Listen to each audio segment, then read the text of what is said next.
Balkis adalah pemimpin perempuan di negeri Saba. Dia dikenal sebagai pemimpin yang demokratis. Balkis bisa menjadi pemimpin negeri Saba dengan usaha dan rintangan. Lalu siapa sejatinya perempuan hebat di era Nabi Sulaiman alaihissalam ini? Balkis adalah putri Raja Syarahil, pemimpin negeri Yaman, keturunan Yarib bin Kahtan, nenek moyang penduduk Arabia. Dalam tafsir Al-Kashaf, Az-Zamakhsyari menceritakan bahwa Syarahil merupakan keturunan Raja negeri Yaman.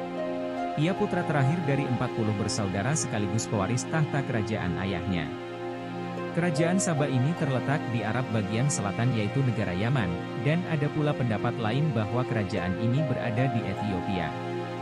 Tapi, pendapat yang lebih kuat, istana atau kerajaan Ratu Balkis ini tepatnya berada di negara Yaman di wilayah barat laut kota Ma'arif.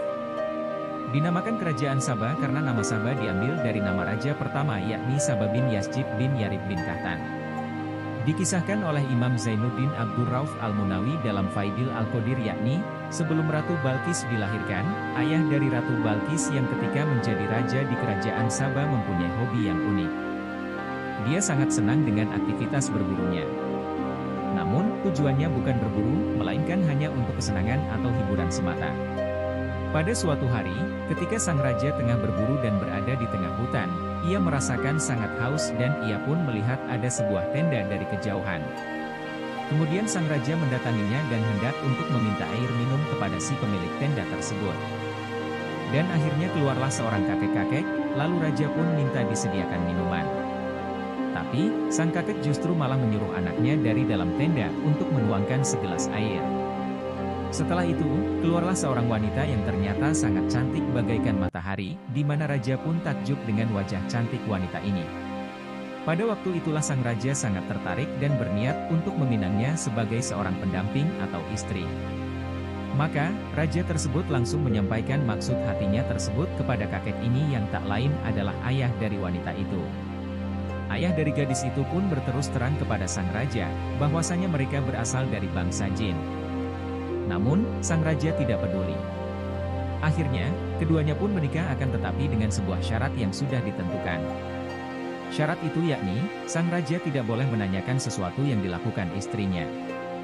Maka, pertanyaan itu akan menjadi talak baginya. Dan jika suatu hari nanti ada perbuatan atau perlakuan istrinya yang aneh, sang raja bertanya maka keduanya harus bercerai. Setelah keduanya resmi menikah, mereka dikaruniai anak laki-laki, di mana sang raja sangat senang. Akhirnya anak tersebut bisa menjadi pewaris tahtanya. Tanpa sepengetahuan sang raja, anak tersebut dibunuh oleh ibunya sendiri. Hal itu membuat sang raja bersedih serta di samping itu, dia takut untuk bertanya. Jika sang raja bertanya kepada istrinya tentang alasannya, artinya sama saja akan membuat hubungan mereka berdua akan cerai. Setelah beberapa tahun kemudian, istrinya hamil dan melahirkan seorang bayi perempuan yang dinamakan Balkis. Untungnya anak kedua yang dilahirkan tersebut tidak dibunuh lagi, sang raja pun bercampur dengan rasa gelisah. Akhirnya pada suatu hari, sang raja pun tak bisa menahan rasa penasarannya dan menanyakan alasannya waktu itu tentang anak laki-lakinya yang dibunuh oleh istrinya tersebut. Mendengar hal itu, istrinya sangat sedih karena sesuai perjanjiannya, apabila suaminya bertanya maka terjadilah talak. Sesuai dengan perjanjian yang sudah diberikan saat itu, sang raja dan istrinya akhirnya pun berpisah. Selain itu, istri sang raja yang dari bangsa jin ini pergi dan tak pernah terlihat lagi. Dalam kitab tafsir Imam Al-Qurtubi mengisahkan tentang ayah Balkis adalah seorang menteri di sebuah kerajaan. Kerajaan tersebut mempunyai kebiasaan buruk, yaitu rajanya suka memaksa istri-istri rakyatnya untuk melayani nafsu sang raja. Menteri kerajaan atau ayahnya Balkis merupakan seorang laki-laki yang pencemburu, makanya dia memutuskan untuk tidak menikah.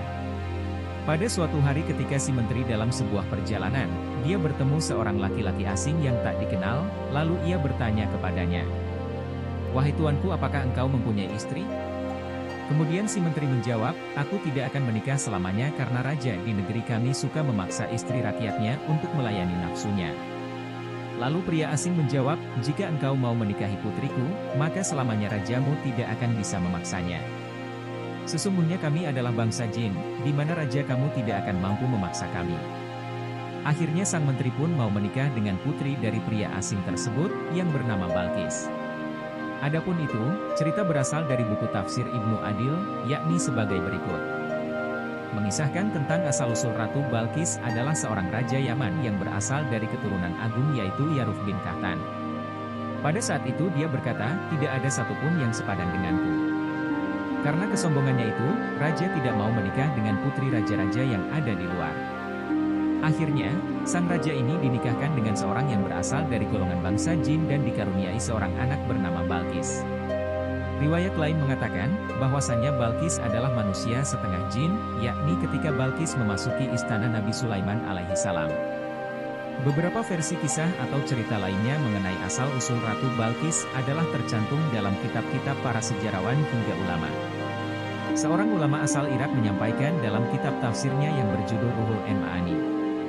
Mengisahkan salah satu orang tua Balqis adalah jin merupakan hadits yang sandarannya lemah.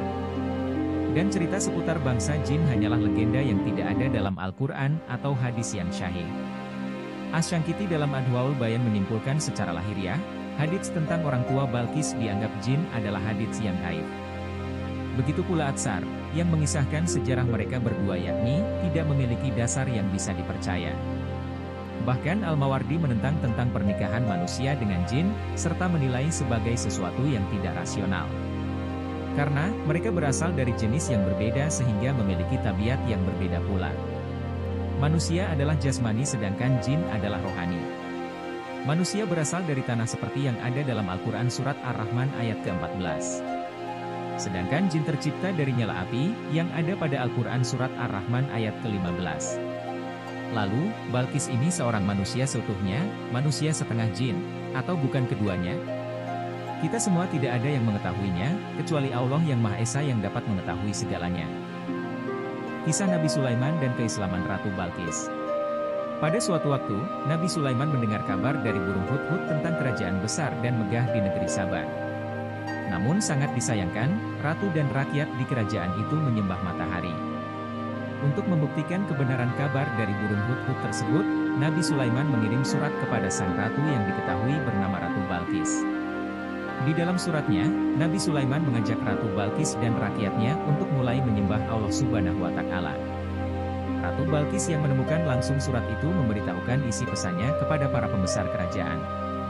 Ia juga bertanya balasan apa yang paling tepat untuk diberikan kepada Nabi Sulaiman. Setelah berdiskusi, mereka bersepakat untuk membalas surat itu dengan memberikan hadiah kepada sang pengirim. Saat hadiah sampai ke tangannya, Nabi Sulaiman merasa marah. Ia berdiri dari duduknya sambil berucap, apakah patut kamu menolong aku dengan harta? Apa yang diberikan Allah kepadaku lebih baik daripada apa yang diberikannya kepadamu. Tetapi, kamu merasa bangga dengan hadiahmu. Nabi Sulaiman mengembalikan hadiah pemberian Ratu Balqis. Ia juga bermaksud untuk memperingatkan Ratu Balqis dan para pembesarnya agar tidak bersikap sombong.